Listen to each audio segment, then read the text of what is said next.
Let's do it. This is the SEC Insider Hit. And it's presented by Blue Cross Blue Shield of Mississippi. It's good to be blue.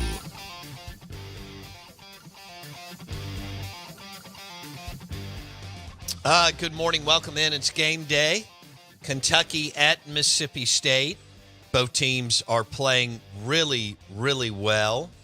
So could have a big night of hoops. Believe it or not, Mississippi State, 3.5-point favorite over the Kentucky Wildcats. We'll be there tonight, 6 o'clock at the Humphrey Coliseum. Should be either a large crowd or a sold-out crowd as we get a couple of big-time freshmen in Josh Hubbard, who's from here, Madison Ridgeland Academy, and Reed Shepherd going at each other. And I mentioned Jeff Shepherd, his dad.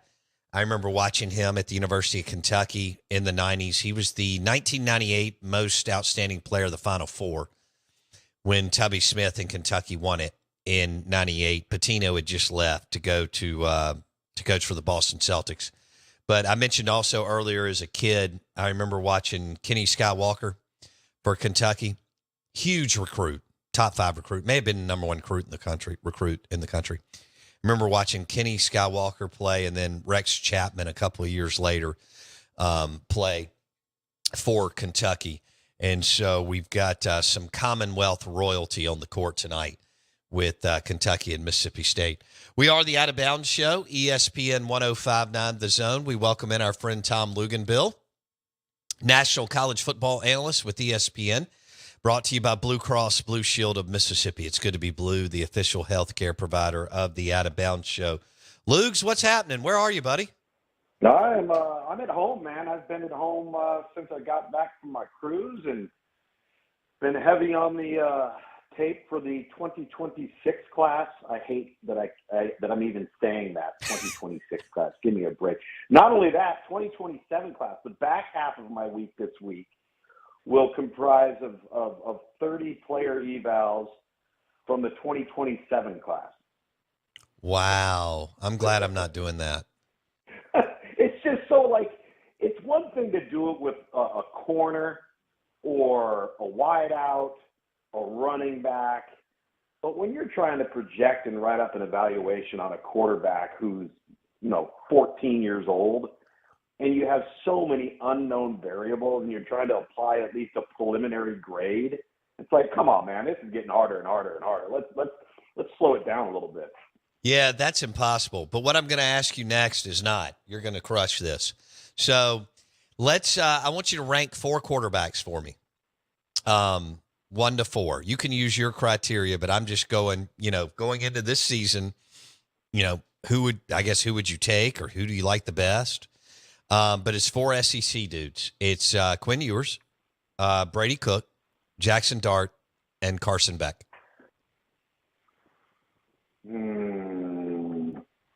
I would probably go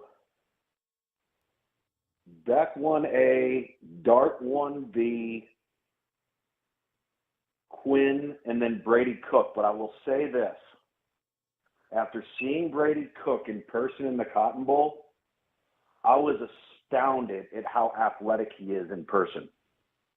Like, he is a bona fide, legitimate 4-5 kid all day long.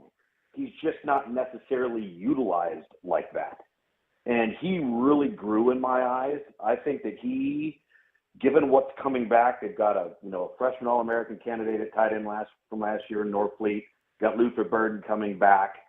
They're going to have weapons in the transfer portal. You got Caden Green, the offensive tackle, coming over from Oklahoma, who started as a freshman last year for the Sooners. I wouldn't be surprised, out of all those guys you just had me list, if Brady Cook doesn't make the biggest jump amongst that group. Okay, so for our listeners, Brady Cook plays at Missouri, and all of a sudden they've come out of nowhere, and Drinkwitz and I guess some alums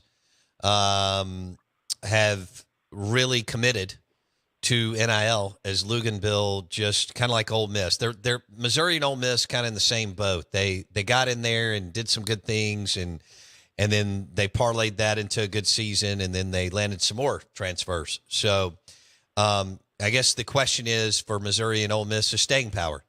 Can you stay up there with the Georgias and the Bamas? And because LSU's coming and A&M's coming, because like Lugs and I talked last week, they've got an adult as a head coach, and Auburn's coming, but we may have some others. We're kind of sleeping on Heupel in Tennessee after 2 years ago, but we'll see what kind of shakes out there. All right, so Brady Cook could take – he is athletic, by the way. I mean, I watched him play. Mississippi State plays him this year, unfortunately, at home late in the year. The dude can boogie, but you're right. Drinkwitz doesn't really ask him to do that often, right, Luke? He doesn't, but like, for example, versus Ohio State, now you're talking about great team speed on defense at Ohio State. And when he got flushed or that front door open and he took it, he was out of the gate so fast. And then he's really just a smooth, fast runner. Like, you would line him up. I think I could laser time him at the 4.52 range, which is, and then I was asking Eli Drinkowitz about it. And he said, yeah, it's kind of like the hidden weapon with him. They're not a quarterback run-based team. When I say that, neither is Ole Miss, but Ole Miss will run. Jackson Dart is a designated runner, whereas Missouri doesn't necessarily do that.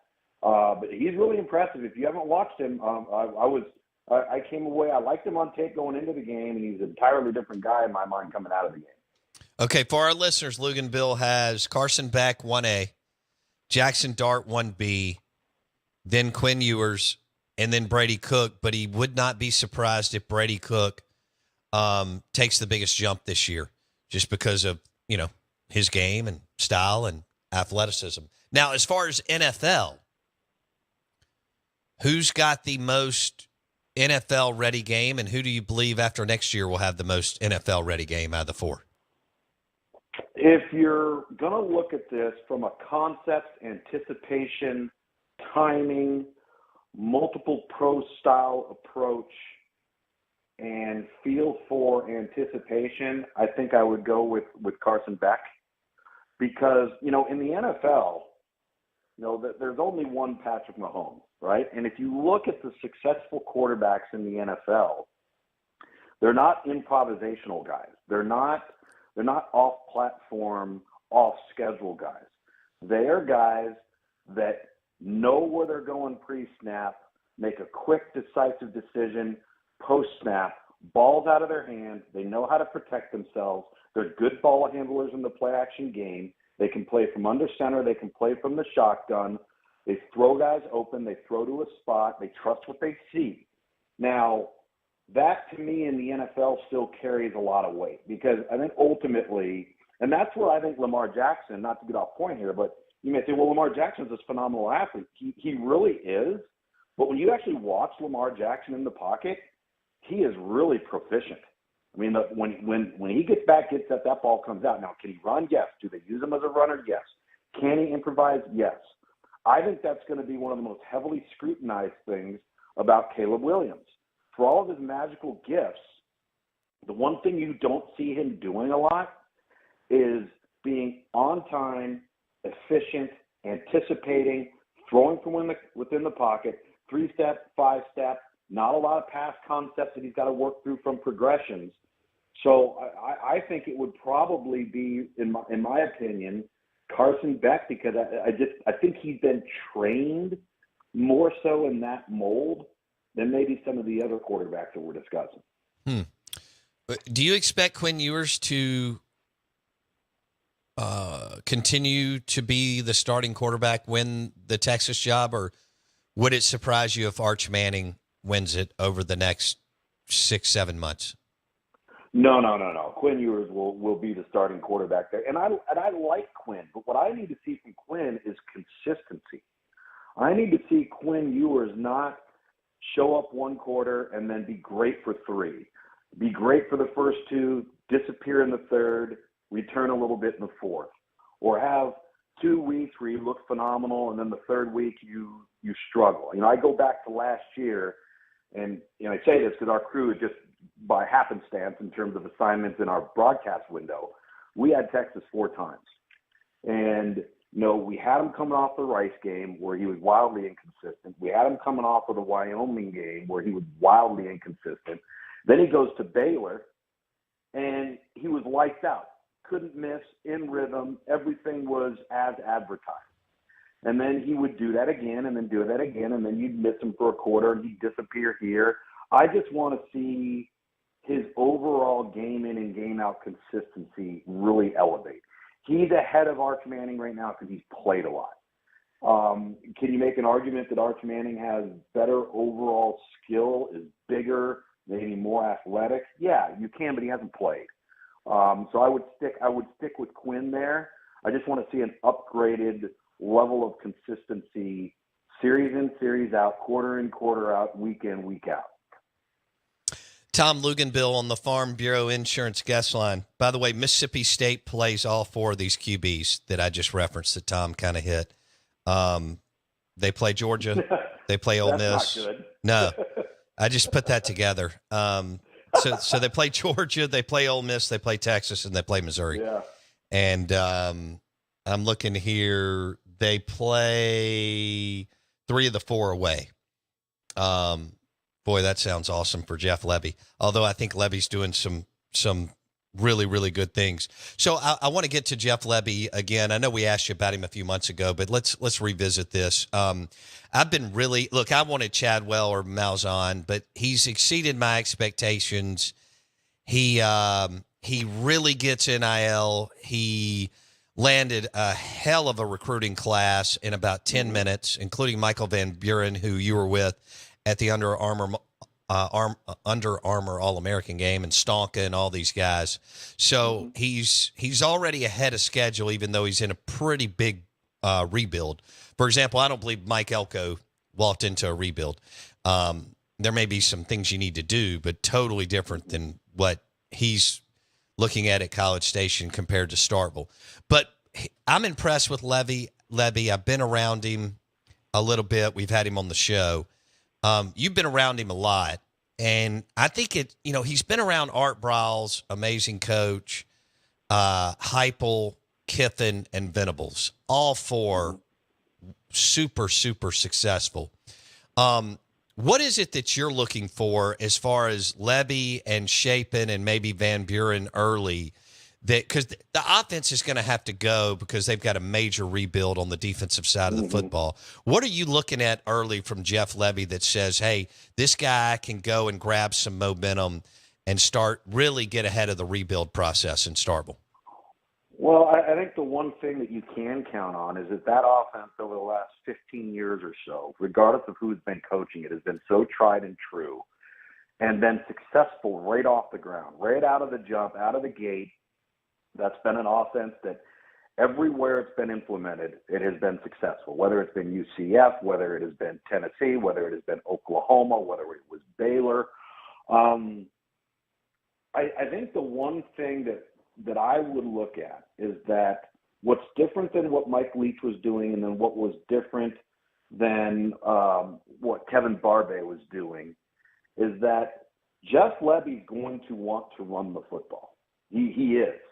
But he's not going to do it from a look of a power formation, 22 personnel, 12 personnel, 13 personnel. He is going to do it with a lot of smoke and mirrors, and there's going to be a lot of backfield action. There's going to be a lot of motion and shifts, a variety of personnel groupings, and then a heavy dose of inside zone and guard tackle, tackle H-back, pulling counter.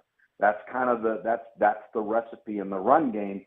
But the pass sets up the run because I think what they'll do a really good job of, and this is regardless of who the quarterback is they will get the ball out on the perimeter really, really quick. And they will try to thin out the box, spread you wide, get the ball out on bubble screens and quick hitters and things of that nature, and lighten up the box and then set up the run. That's kind of been a staple of that offense. To me, whoever is going to be the quarterback is going to be the guy that makes quick decisions, that processes and shows the aptitude to go where the ball is supposed to go. That offense is, I think, very one-sided. When I say one-sided, it is a cut the field in half, very few full field progressions for the quarterback to have to digest a bunch of post-snap movement. He doesn't have to do that. They're going to isolate people. They're going to RPO people. They're going to count numbers in the box, and they're going to go wherever the thinnest numbers are on defense. So I think you'll see explosive plays. I think you'll see a lot of plays where they're trying to get their best personnel in space. And then, like I said, there will be a physical component to the run game. There has been. I go back to those Baylor teams that Art Briles and Kendall Briles and Jeff Levy had when Baylor got really, really good. And you may not remember this. I had them in the Cotton Bowl. I had them a couple of times during the regular season. They were physically pounding people in the run game. It looked like it was a spread offense, but the run game was the focal point of what they wanted to do. Okay. I'm surprised, as much as he has done right, I'm surprised he didn't, because these guys are a dime a dozen, in my opinion. I'm surprised he didn't go get a running back in the portal. I mean, they've got some dudes, but or some guys. We'll see if they're dudes. But that is my one question mark. There is still another portal open in May, so we'll see. Tom Luginbill on the Out of Bounds Show, driven by your next Ford F-150 truck at Mack Hike Ford, I-55 North in Jackson. All right, let's switch gears. I want to talk a little bit of NFL draft and Brock Bowers. Okay, so you and I talked about this a month ago or several weeks ago. The last four teams in the NFL standing, Luke's, they all had outstanding tight ends. Mm-hmm. So there's a lot of debate on Brock Bowers. Is he top 8 or does he fall in the 20s? I'm sitting there going, what? My head's exploding. But you see more than I do. So when you look at him and you try to project him in the NFL, do you see potential superstar if he stays healthy or just a good player? Which way you going here? I see a superstar if he stays healthy because he can do so many things that you just don't see tight ends doing. Like, how often do you ever see, an offense employ the tight end on the end around or employ the tight end on the jet sweep? You don't see that, right? And so to me, that's impressive. Like, I think it just shows his skill set, his versatility. It shows his ability to play in space, make people miss, get to the edge, and turn the corner. To me, that makes for a rare skill set at a position that you would generally like to say, okay, well, we want to create a mismatch versus a linebacker. We want to try to create a mismatch versus a strong safety or a nickel linebacker. And they're putting him all over the field. I mean, they'll line him up out wide. They're going to motion him. I mean, there's just so many things that you can do with him. But he's got to stay healthy. Obviously, that's really, really important. And I know you've probably seen on the internet, and I have too. I always chuckle at it. Is some of the pictures of him from a body composition standpoint. Yeah. Right. And I don't know what's been doctored, what hasn't been doctored, and this and that. I know what he looks like when he plays. I know what he looks like in pads. Dominant. But there's been a lot out there that's like, ooh, gosh, and I'm not sure you're aware of this, but at the NFL Combine, when they put them through the underwear Olympics, and they basically stand them up there in a diaper. So they rank bodies 1 to 5. So 1 being the worst, 5 being the best, based off of appearance and composition. So, for example, and I always joke with my former broadcast partner, one of my closest friends, Greg McElroy was a 1. Right? Yeah, he's fluffy. But Tom Brady was a 1. Sure. Okay. Now, I will never forget if you saw Marshall Faulk with his shirt off, you'd be like, no way.